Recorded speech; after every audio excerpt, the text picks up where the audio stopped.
Welcome back, Thrivers, to another episode of the Thriving Equine Professional.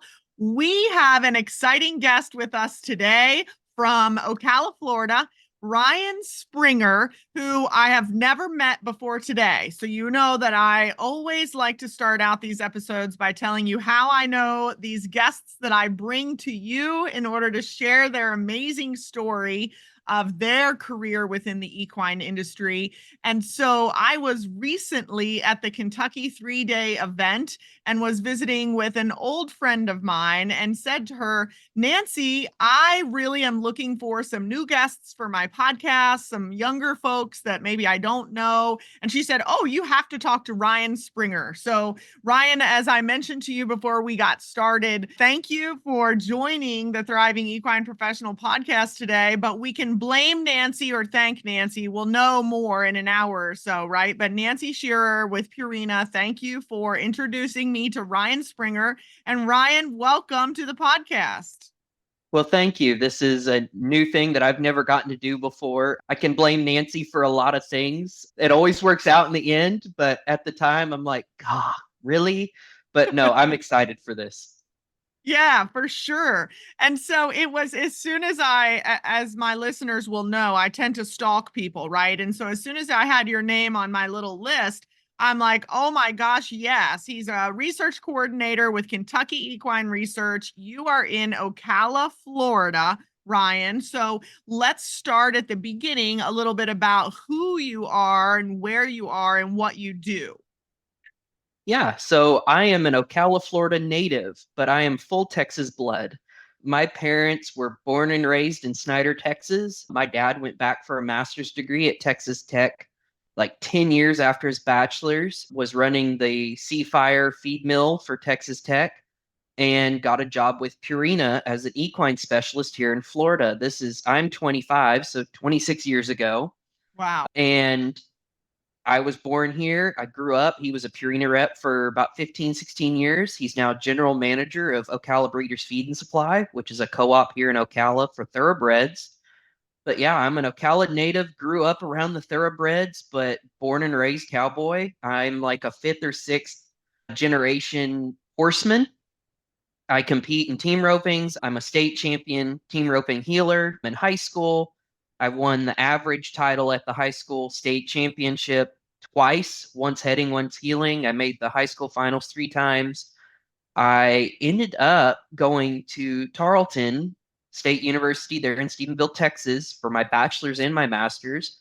And how I ended out there was actually rodeo. My Okay. dad rodeoed all throughout college, and I was kind of at my prime at the time, and he said, go for it.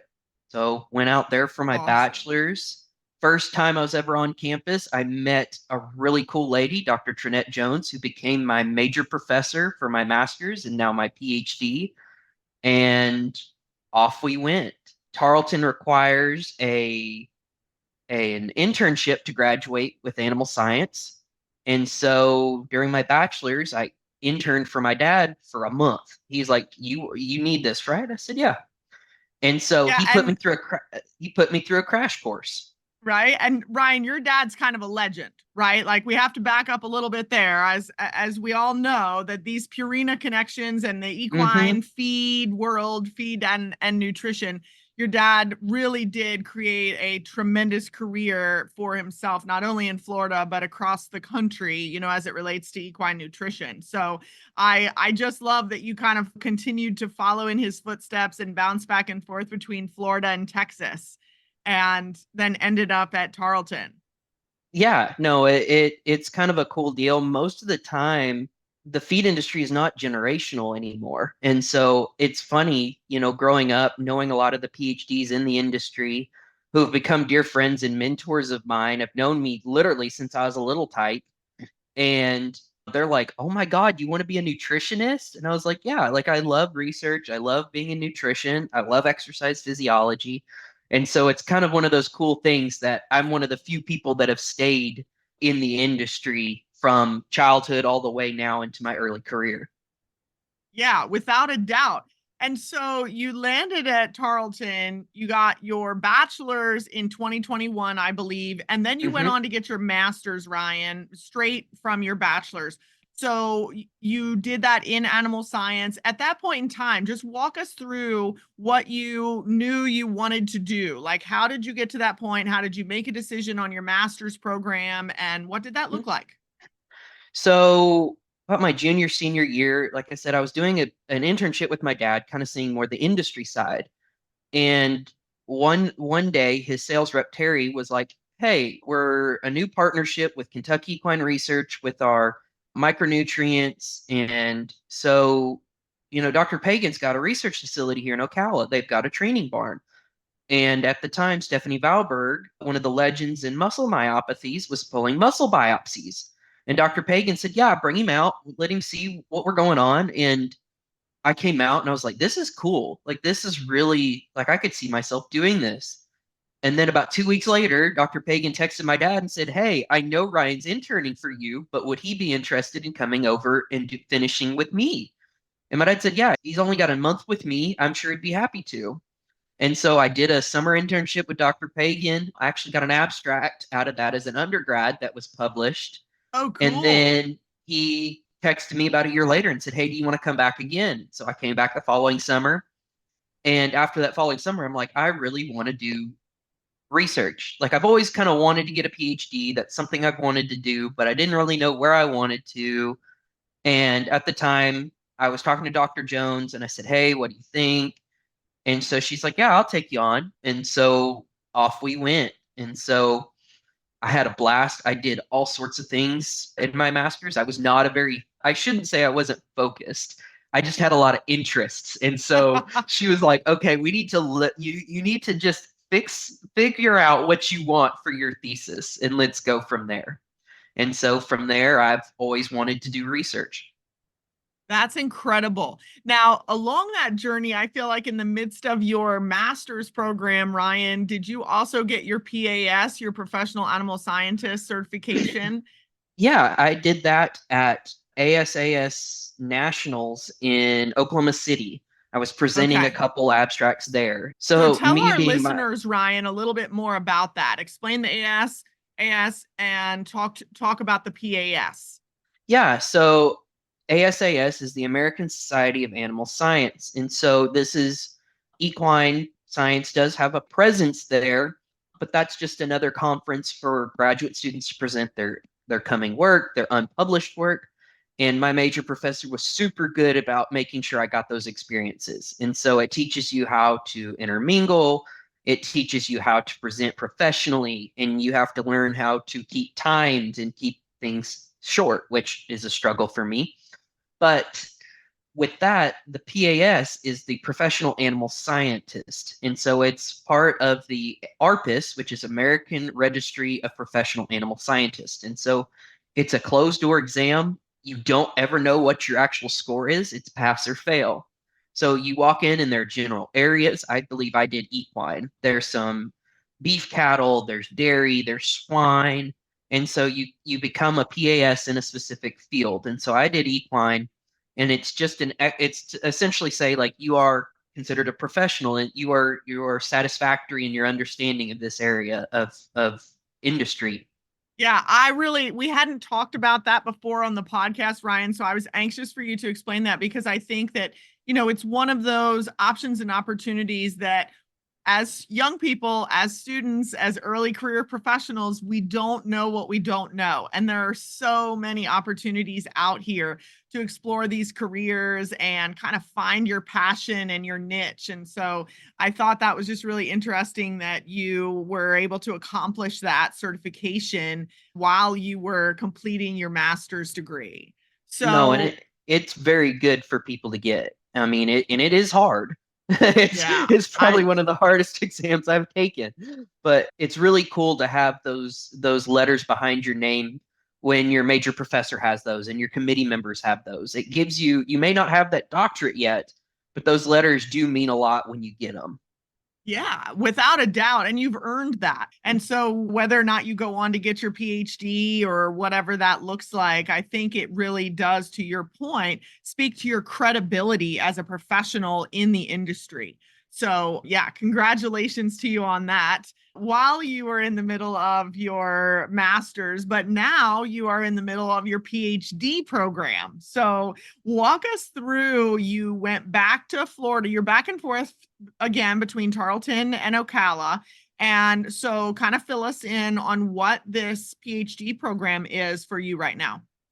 Yeah, so Tarleton just launched their PhD in animal and natural resource science. So it's actually a combination. You have to take some natural resource classes, you have to take some animal science classes, but it's kind of bridging that gap between the two areas and trying to show how the two can be used together for future sustainability, production, things like that. So I'm really excited about looking at reevaluating really nitrogen fractionation, so how nitrogen is put into different portions of the plant and the feed stuff, and kind of almost looking at a horse in the hindgut like a ruminant a little bit. That was one cool thing that was interesting at Tarleton is I got to do some ruminant research with one of my committee members. And so I've had some real, I think very differently than an equine person a lot of times. And we also do a lot of cross listing of classes between the natural resources and animal science. So I took all stats classes from natural resource people. So I definitely don't think like an animal scientist that way. But yeah, Okay. that's where I'm at. I officially finished my first class. It was a feed manufacturing class from North Carolina State. And so I officially finished that last week. That was one of my hardest classes I've ever taken in my life. And I'm a PhD student. At midterm, I about had a meltdown because I was like, oh my God, am I going to fail this exam? But super cool program. Shout out to Tarleton. If you have not viewed their program, it's really cool. It's a really fascinating program. Yeah. And Ryan, I'm glad you said that. I was actually just at Tarleton about 2 months ago for a program that I did. And I just found it to be an incredible campus and some really cool people. I agree. It's worth a visit if you haven't been there. And students, if you are looking for a program in or around equine in the industry, in animal health and animal science, I think that you should definitely check out Tarleton. No, it's super cool. I mean, I'm very fortunate. I had a great mentor during my undergrad who became my major professor 2 times over. The faculty there are really supportive of their students, and in the classes there are very industry based. Yeah. And that, I'm really glad to hear that, because I think that's really where we are also, is in a place where we have to be very cognizant of where academia is, and are we meeting our students in a place that is really driving them forward professionally, and are they prepared for the student to professional transition.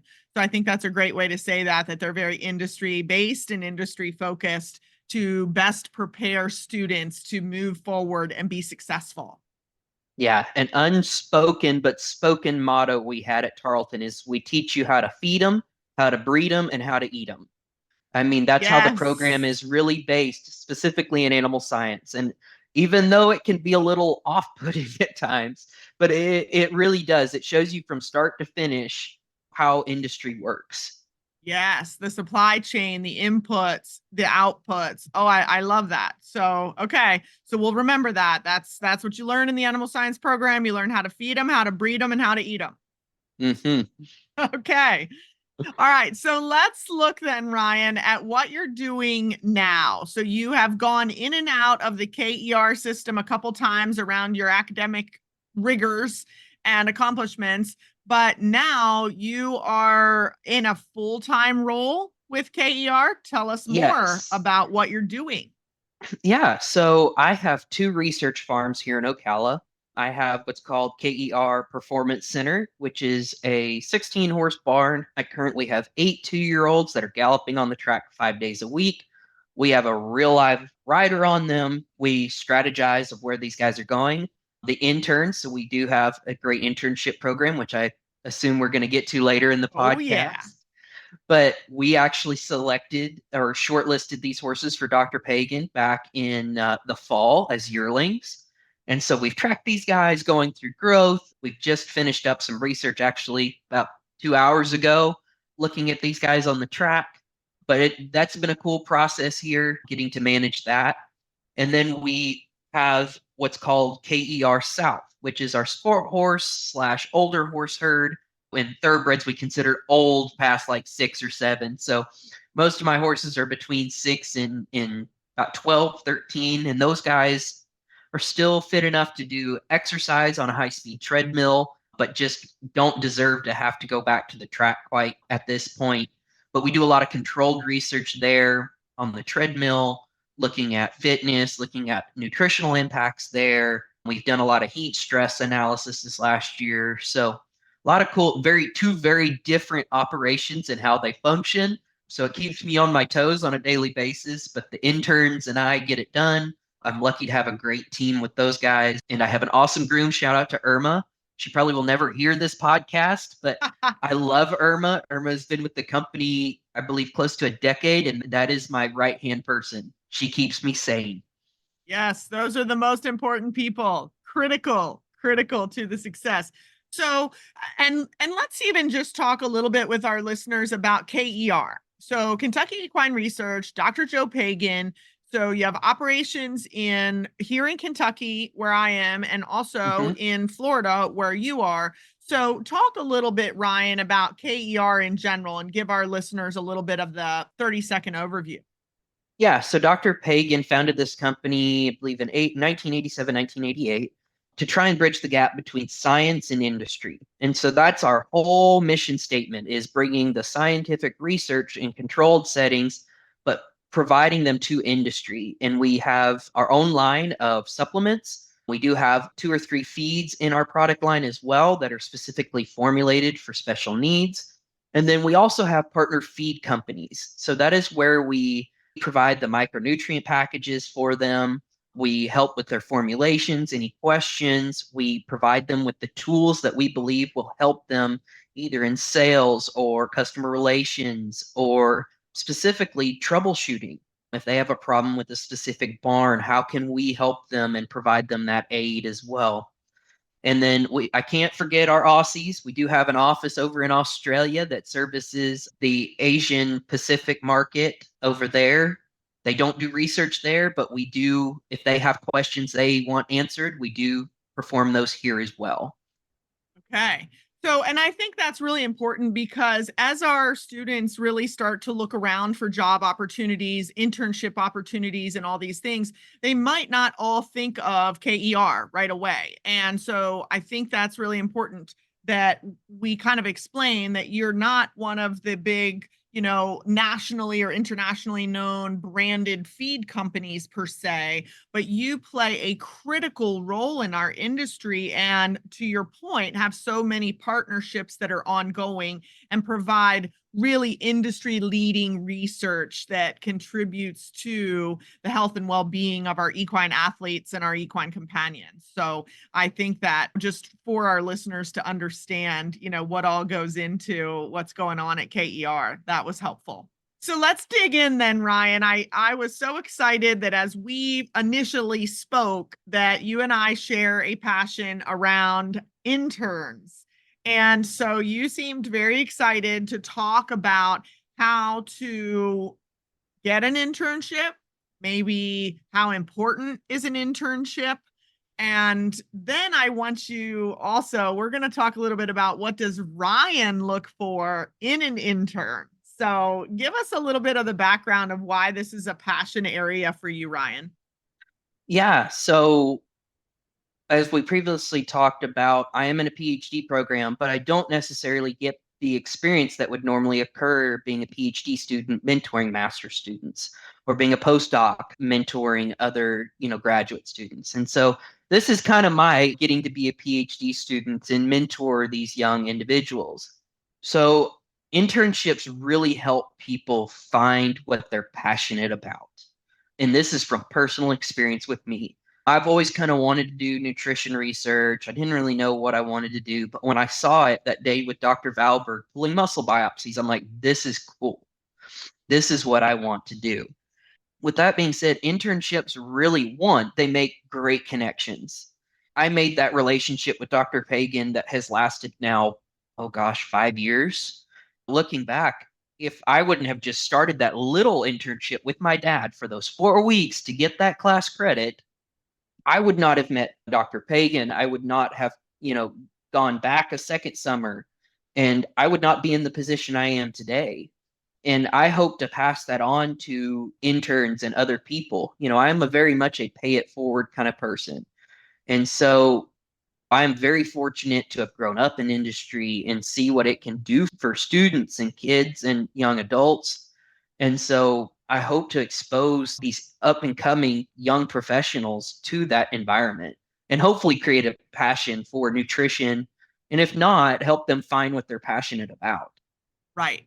Yeah. So beyond nutrition, it could be something else, but you've got to get out there, to your point, and take advantage of some, as I call, get comfortable getting uncomfortable, and, start to put yourself in places around people who you wouldn't normally be with and around, and how important that is. So then now you're in a position where it sounds like you are kind of the screener, the hirer, and the seeker of interns into what you're doing every day. So tell us a little bit about, what do you look for, Ryon, from an intern? Yeah, so what's actually cool is we finished this up, our R&D team, because I do have to do this with our director of research, Dr. Ashley Fowler, and our research barn manager up in Kentucky, Courtney Gennard. So we work as a team. We get over 50 applicants usually each year. We're really looking for people that, one, do have an interest in equine. It may not be entirely nutrition focused, but do you have an interest? Do you show passion for something?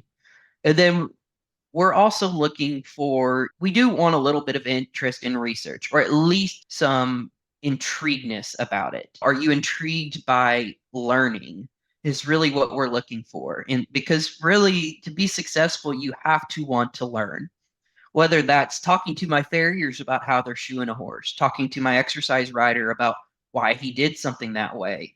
It's really, inquisitive is really the term I'm looking for.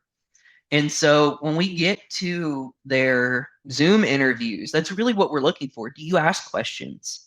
Maybe not so much do you nail your our questions, but how you approach them is a big way. It's sort of like landing and taking off on an airplane. Approach is everything. And so that's kind of the same way how I think about the internship interviews is, how do you approach the question?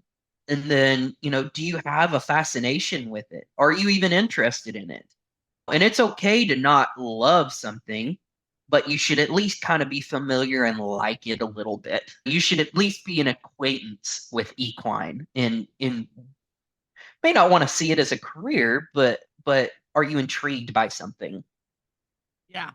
I love those points. And I love the way you say, I use the word curiosity a lot. And I love how you describe the inquisitiveness, being intrigued by learning, and just how important that is. Now, I do want to ask more questions, because I think that, especially since you are so close in age to a potential intern, where do you see them have the most challenges? Is it the written application? Is it the Zoom interview? What are our young students and intern applicants most challenged by? Is there anything that really stands out that we can provide some advice? Read the question on the written, actually understand what we're asking. And sometimes that's on us. So R&D, every time we reviewed last year's applications to try and fix problems. We reviewed this year's already, and we're like, okay, what can we do to make this flow better? We're looking at it as a two-way thing here, a two-way street, because sometimes we ask a question a certain way and we don't get the answers that we're actually wanting. But also be genuine. Attention to minute details is huge. When a minor grammatical error here and there doesn't really bother us. But when it's full of grammatical errors, it looks like you typed it on your phone. Also, AI generated answers. We look those up.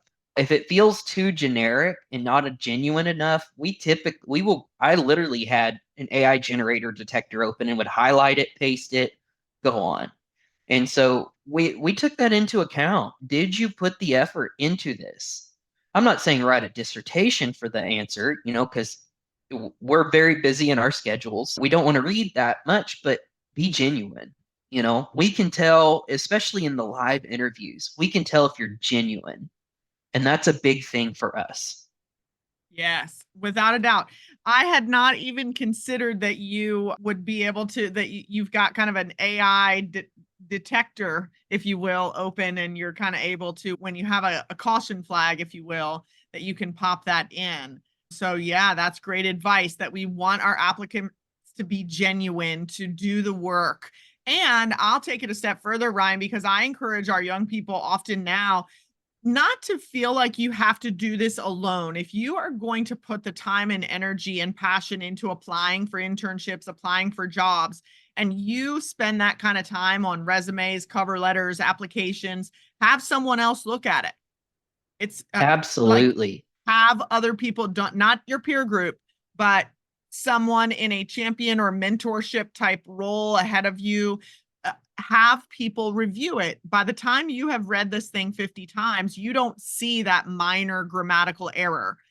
And to your point, we want you to put that kind of effort in order to exceed in a really large and competitive applicant pool.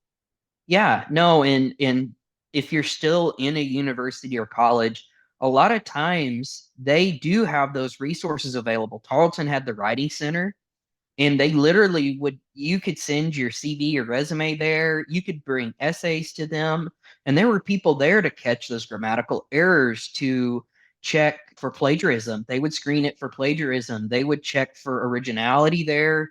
They screened a lot of that. I know at Tarleton we had that. I'm sure Yes. a lot of other universities have that. Use those resources. Those students, grad students, employees get paid to be there. And so Right. they want to review that. And so don't wait till the last minute, start planning this out and work on it piece by piece, but have them review it.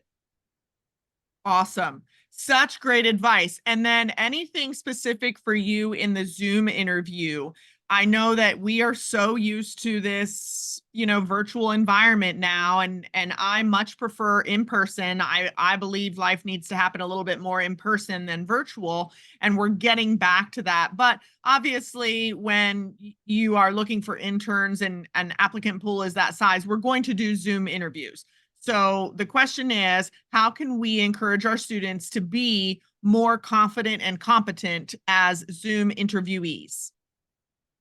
So the biggest thing, don't apologize.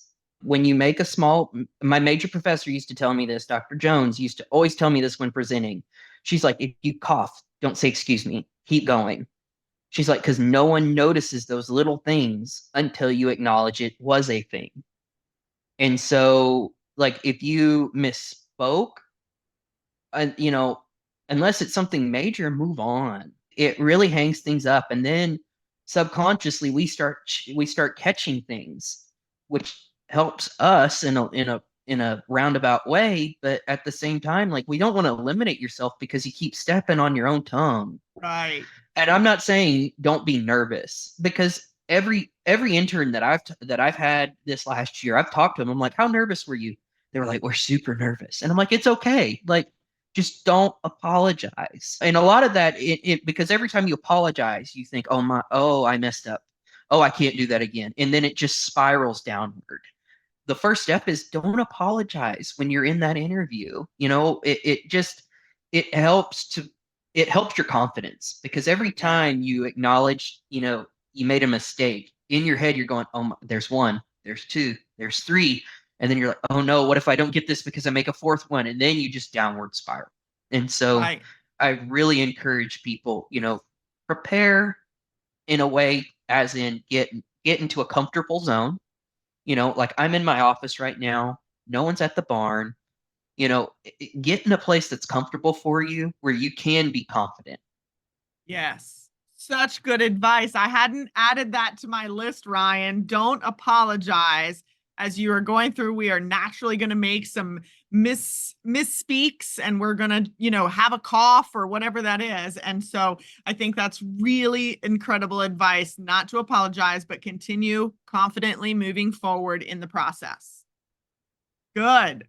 Okay, so I know that also one of the points that you like to talk about, Ryan, is how to get ahead in the equine industry.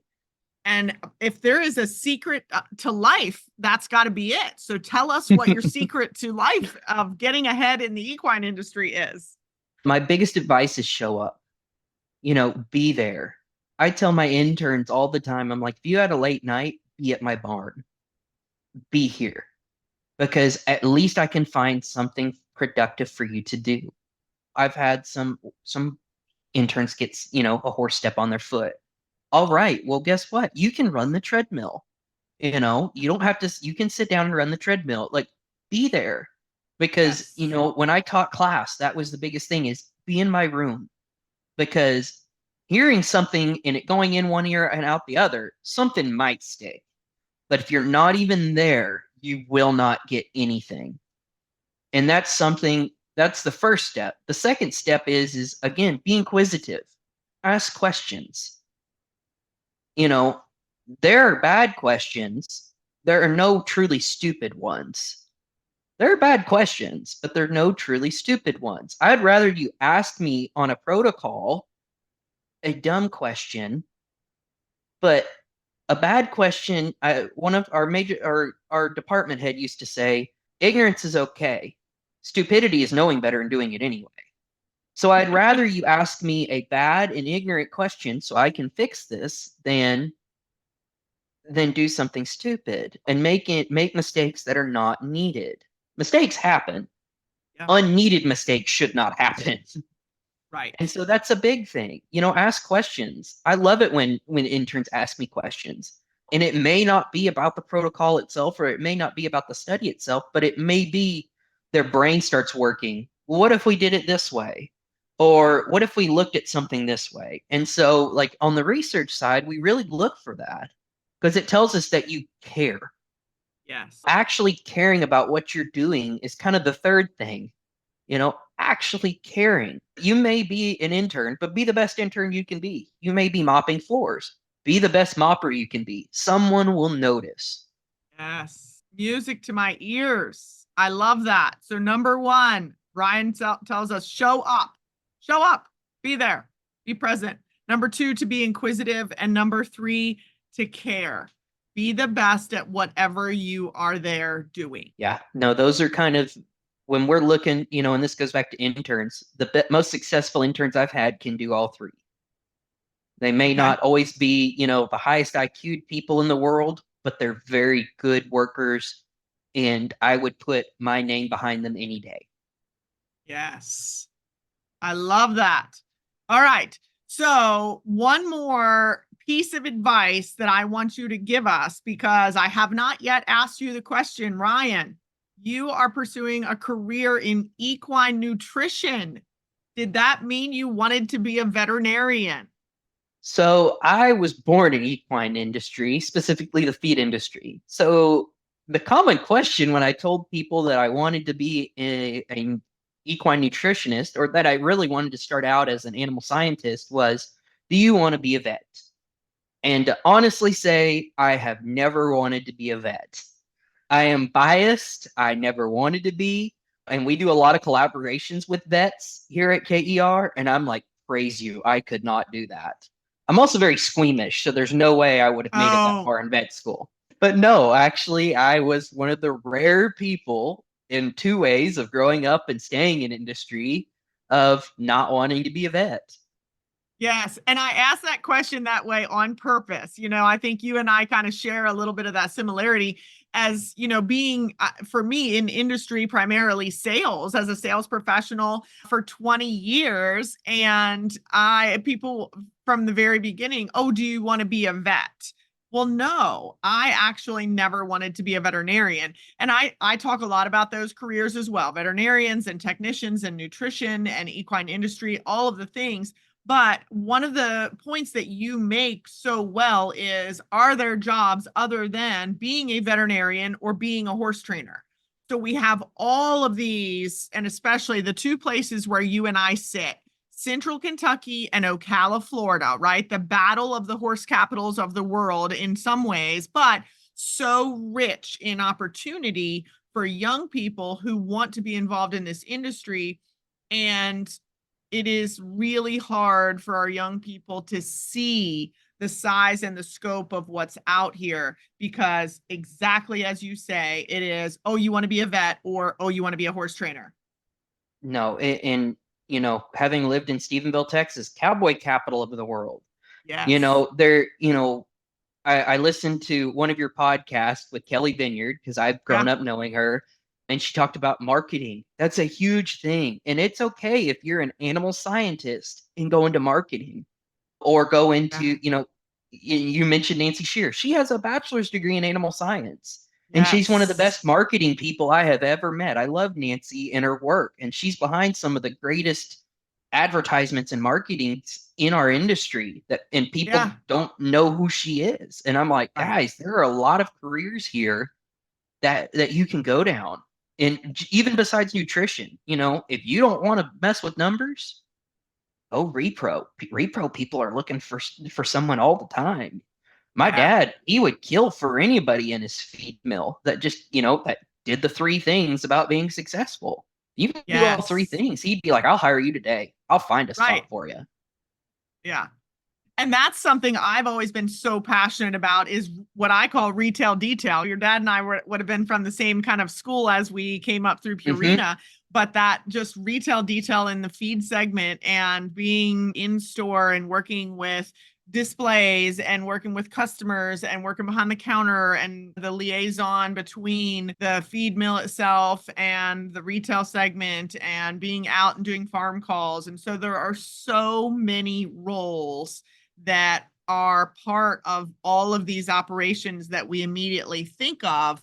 And all of those roles are what we don't know until we're able to take this internship, right? And like pursue an opportunity that we didn't even know existed. So I really wanted you to be able to kind of share your perspective on that, because I think that that's really inspiring and motivating to the next generation of leaders that are coming up, and we want to keep them in the equine industry. We don't want them to leave equine, when they already speak the language and they understand kind of what happens. Come enjoy a career in this industry, because there are some tremendous opportunities to do that. No, exactly. We need more people that were born in the industry to stay in it, because if not, we can't keep this moving forward. Yeah, without a doubt. So, as we wrap up, Ryan, I always ask two questions of our guests this year. I say always, I've been doing it in 2024, and we're coming very close to 1 year of the Thriving Equine Professional. So, we're over 50 episodes now, which is unbelievable and exciting all at the same time. But I would love to know, for our listeners' sake, is there a particular book or podcast, Ryan, that you would recommend to our listeners? And if so, why? There is one book, and I'm not a book reader. So let me preface that. I read a lot of journal articles for a living. So when I go home, I don't read a whole lot of books. But there's one book that I heard about 2 years ago at the Texas Grain and Feed Association, and it's called Nine Lies About Work. And it opened my eyes to how people think and operate as an employee and as a worker. And it's super cool. At the front, it shows you the nine lies. It breaks it down. It uses scientific research there on studies that this company has done. It uses tons of examples. And at the end, it gives you, and then at the end of each chapter, it gives you the truth. It gives you, and then at the end, it wraps it up with the nine truths. And it states the lie again, and then states the truth. And it's a great book if you want to think about how people operate, how to maximize, your employees, or in my case, my interns' outputs, however you measure that, or even their happiness, their productivity. It's a fantastic book. I really enjoyed it. Awesome. Okay, I have not read that, and that is right up my alley. That is what I spend so much of my speaking and training and facilitating, talking about communication and, improving our productivity and effectiveness at work, improving our satisfaction, and working together. So I can't wait to read that one. If no one else reads it, Ryan, you can count on me adding that to my list. So that's awesome. And question number 2 that I have for you is, we haven't really talked a lot about what I call life balance, right? But we live in a space, in a world that is hustle culture. And so I love to ask guests if they have any particular advice that they would share with young people and with our listening audience on how do you combat it, and any advice that you have around life balance in the face of today's hustle culture. With someone that has way too many brands in the fire, it can be difficult. And so sometimes work does flow into home, answering emails does have to happen. But I'm also one of those people that I'm very type A. And so sometimes not answering that email will keep me up at night. And so sometimes if you're a person like me, take 5 minutes and answer the email when you're home. Because a lot of times trying to maintain what we think of as work-life balance over the weekend, set aside an hour just to answer emails, but set it at an hour. Don't do it all day, but take that hour. If it's going to make you sleep better, if it's going to make you be more present with your kids, your horses, your dogs, your family, your friends, take that hour. Yeah. It might be, Saturday at noon. It might be Sunday if you go to church after you get home from church, or it may be Sunday evening. You've got a lot of stuff on your plate Monday. Take that 30 minutes or an hour. If it's going to help you sleep better and you're very productive, sometimes it makes you not rest by trying to separate too much. Right. And so what that allotted time is up to you. But for me, just 30 minutes or an hour, just to Yeah. catch up on emails, maybe catch up on a final report, because it makes me feel like, okay, I'm walking into Monday feeling better. Yes. Know yourself. That's really great advice. Yeah. Just to be prepared and do a little bit of prior planning. Yeah, no, exactly. If it helps you be more productive, you know, take that hour. Yeah. 1 hour out of your weekend sometimes seems like a long time, sometimes seems like a little. But if that helps you set up and de-stress a little bit by taking that off your plate, do it. Yes. The peace that comes with that. So productivity and peace. I like the way you kind of position that. No, that's how I've had to operate. Because like I said, I've got too many brands in the fire. And sometimes you got to take one out and get it over with. What a tremendous conversation and inspiration for others. What are any final words or anything else that we should talk about or that you want to share as it relates to a career in and around the equine industry? The equine industry is booming. We're going through an exponential growth that we never thought we would see. After the 1980s, when AQHA was falling off, thoroughbred brood mares were falling off. We thought this was the end. When my dad came into Ocala, in the late 90s, early 2000s, they were on the downhill. But what we're seeing is everyone wants a horse. With Yellowstone, everyone wants to be a cowboy. Everyone wants to be a reiner. Everyone wants to cut. Everyone wants to be a part of that. So jobs are out there. You may not always do the one you love at first, but like my piece of advice was be the best you can at that job. Someone else will notice and a spot will open up for you, and hop in anywhere you can. I mean, even if you start out as a quality assurance person at a feed company, or you're shipping semen for a repro person, or you're mopping floors for a vet, if you do those three things, you will move up either within that present position or with another one. But, work ethic is huge.